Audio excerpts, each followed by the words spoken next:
Welcome back to Self-Wired Happiness. My name is Kanini. Here at Self-Wired Happiness, we unlock the secrets to a long, happy, and successful life. On our last episode, we talked about affirmations. Affirmations can help you create a more resilient, happy mind. In today's video, we are going to talk about wiping out trauma. Many of you know my story. I grew up in a children's home. I grew up very poor, and my childhood was traumatizing. I had not realized the impact of a traumatizing childhood until I read a book of Two Minds by Dr. Frederick Schiffer. He was saying that if you've lost one parent when you're a child, you're traumatized. If one parent didn't love you, you were traumatized. If you lost both of your parents, you will get traumatized as a child. That was my case. And if one of your parents did not connect with you, did not love you, neglected you, they traumatized you.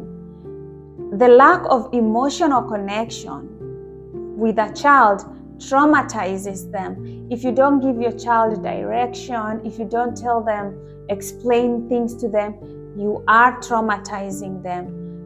Take time to communicate, to explain things to your child instead of just expecting them to do things like an adult and you haven't even given them proper directions.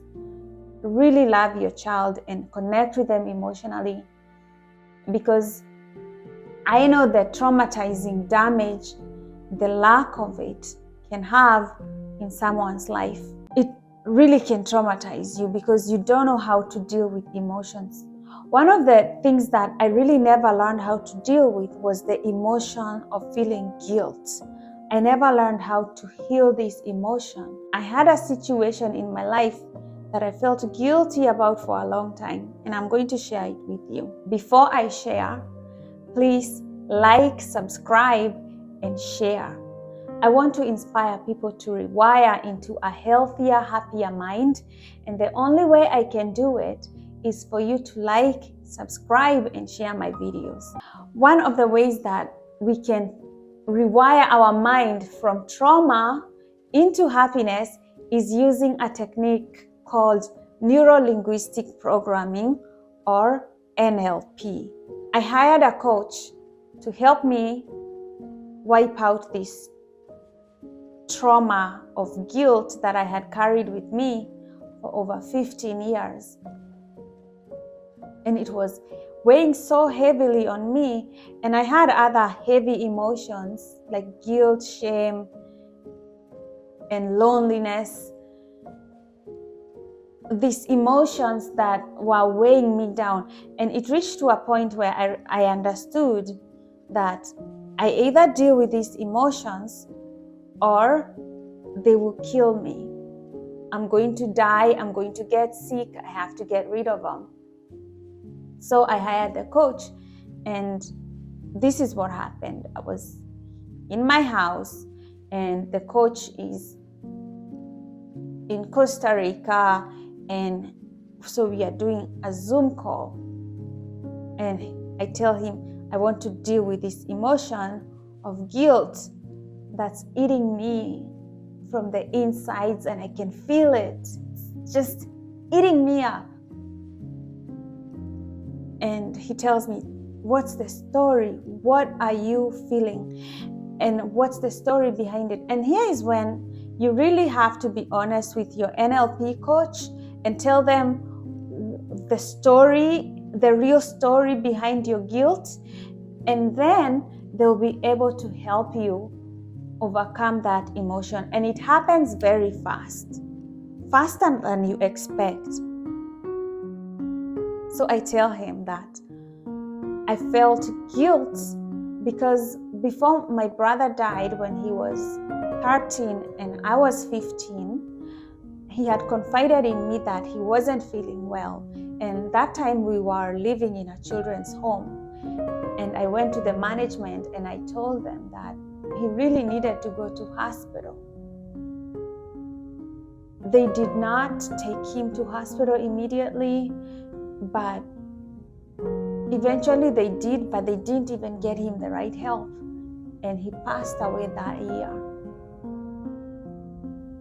And after he passed away, I started feeling guilty because of all the times that I could have spent with him, showed him that I loved him, so that he doesn't have to have lived such a lonely life.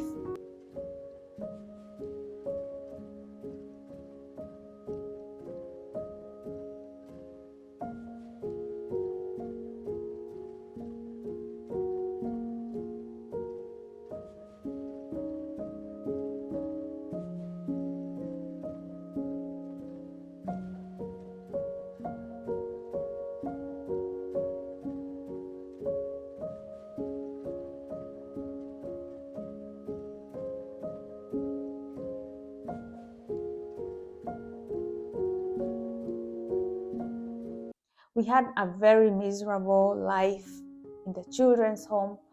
So a part of me just was feeling so lonely and guilty. And I was sitting there with the NLP coach, and he tells me to go back to that time and imagine a different outcome. Imagine a funny thing happening at that time. Imagine something funny happening. At first, I was in doubt. I was like, I don't want to cooperate with this process because I felt like this was a defining memory in my life, and I did not want it taken away. Somehow I was holding on to it because I don't know what I was getting from it. But I was holding to that pain and that guilt. I don't know whether I was expecting the guilt to make me feel bad because I felt like I deserved to feel bad, but I was holding on to it. The Course of Miracles states that, would you rather be happy and well, or would you rather be right? Good thing is, a part of me knew that. So I started to imagine, my brother died from a heart condition. I started imagining his heart growing stronger and bigger. It became like a bouncing ball that launched him into the air, and he was flying, he was having fun, he had a magic wand, he was like this magician. He could transform himself into anything, and it was funny. And this memory of us having this discussion where he was telling me he was lonely, he wasn't being taken care of, he wasn't going to hospital, and now seeing him now happy, bouncing with a very bouncy heart, it lifted me from that feeling of so much loneliness and sadness into something funny. And it happened instantaneously when I started seeing him happy.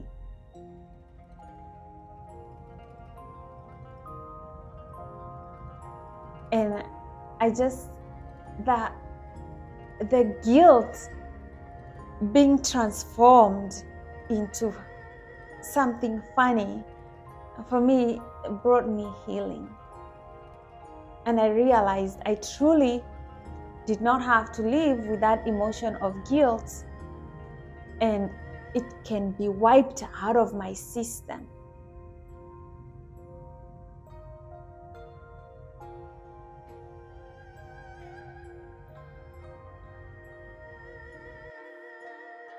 The Course of Miracles states that, would you rather be happy and well, or would you rather be right?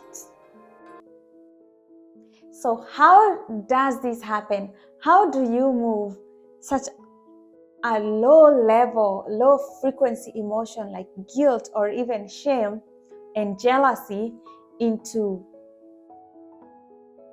another frequency that's higher? This is why it works. This is why NLP works. We form memories using neurons. They form neural connections. Every memory you have is sequenced in a certain way. This sequence of the neurons is the neural language. This is the language of the neurons. When you distort the memory, you distort the neural connection. When I start imagining happiness and poking holes into this memory that was traumatizing me, I start rewiring that neural connection in my mind. And that is very important because you're using what's going on inside your mind that's traumatizing you and distorting it. That's why it works. I know you might be there and you're wondering, I cannot afford an NLP. You can distort your memories by telling yourself a different story. For example, today, because my mind has a negative bias, it can actually start making up a story that's really scary. I caught it doing that. And I was like, you know what? You're playing with me, I'm going to play with you. I played along with my mind. I took this negative story and I started spinning it into happiness, into another version, into something completely happy and funny. And it's telling my mind that if you bring me negativity, I am going to take it and turn it into positivity and rewire you into happiness. And that's what I did. And you can do that. You can also buy books on NLP, help yourself and help other people. And I wish you so much happiness in rewiring your mind. This is my passion. I like to help people understand the neural connections and distort them into happiness. Like an alchemist turning iron into gold. Thanks again for tuning in to Self-Wired Happiness. I love you. Please like and subscribe and share. And until the next video, namaste.